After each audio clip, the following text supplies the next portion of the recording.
Bismillahirrahmanirrahim. Assalamu alaikum. This is Iqra Hafeez and you're watching Desi TV USA. Let's have a look at the news.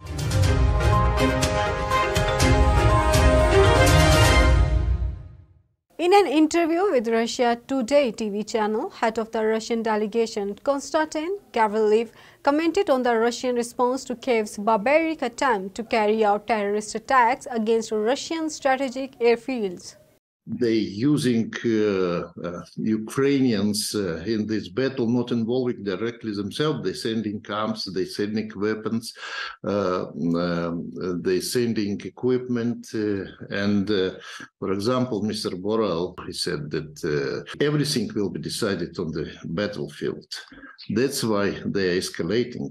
They don't want to accept all the concerns of the Russian Federation to finish this conflict. Retaliation followed immediately after striking Diaghilevo and Engels too, and hit critical infrastructure, military command posts, and the other 17, if I'm not mistaken, targets were destroyed. And further terroristic acts from the part of Ukrainian army. China ended a requirement for incoming travelers to quarantine, dismantling a final pillar of a zero-COVID policy that shielded the country's 1.4 billion people from the virus and cut them off from the rest of the world.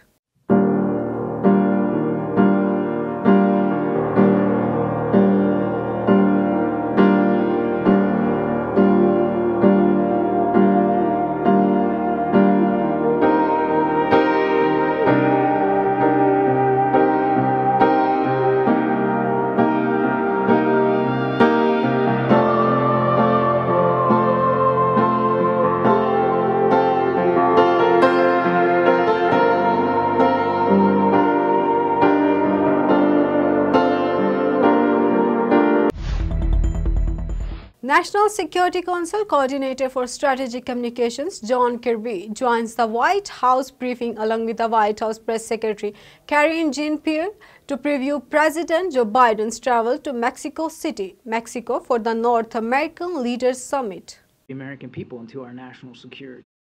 And we're going to continue to take a look at that relationship. Look, Saudi Arabia is a strategic partner, 80 some odd years. And it's important that that strategic partnership continue, but it's also important that it continues in a way that is completely consistent with our values and our interests. And the President wants to continue to take a look at it to make sure that that's the case. Thanks, Greg. John, two questions. One, you outlined a little bit, but I wonder if you could say what specific actions the administration would like to see Mexico take to stop fentanyl production and smuggling?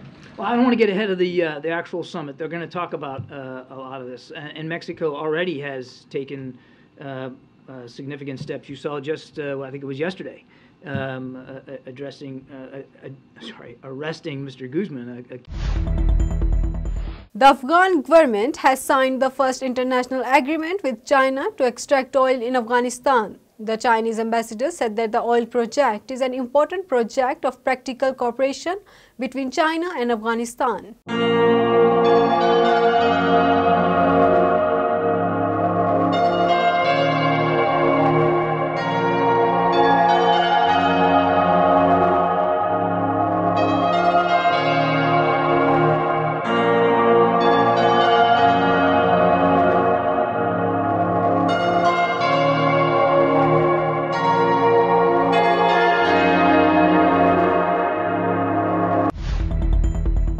China's foreign exchange reserves rose to $3.1277 trillion at the end of the December 2022, up 0.33% from a month earlier. Data from the State Administration of Foreign Exchange showed Saturday.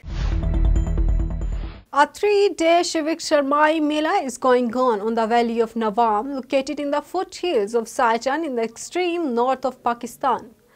Ganj district is one of the 6 districts of Gilgit-Baltistan, while the entire Ganj district is also called as Ganj district by the people of the other areas of Baltistan. It is located 103 km east of Sikardu Valley, where people speak Balti language. Ice hockey is gaining popularity as a winter sport in Gilgit-Baltistan. Hundreds of protesters gathered in Manhattan Square in the United States to express their opposition to the Iranian government on October 1, 2022 after the death of Mahsa Amini. According to the observers, the Iranian leader do not seem to agree on the strategy to end the wave of protest in Iran. On the other hand, they seem to be using coercion. On the other hand, reconciliation efforts are also ongoing. Ishaq Dar's meeting with the IMF on January 9th will discuss taking things forward. Pakistan is engaged in efforts to restore the bailout package, while the approval of the release of $1 billion by the IMF is pending.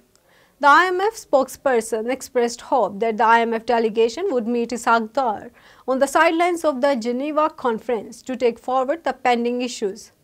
The spokesperson of the International Monetary Fund, IMF, has said on Saturday that a delegation of the organization will meet Pakistan's Finance Minister Ishaq Dar on the sidelines of the conference starting in Geneva on January 9th. According to the news agency Reuters, Pakistan is engaged in efforts to restore the bailout package, while the approval of the issuance of 1 billion 10 crores by the IMF is pending.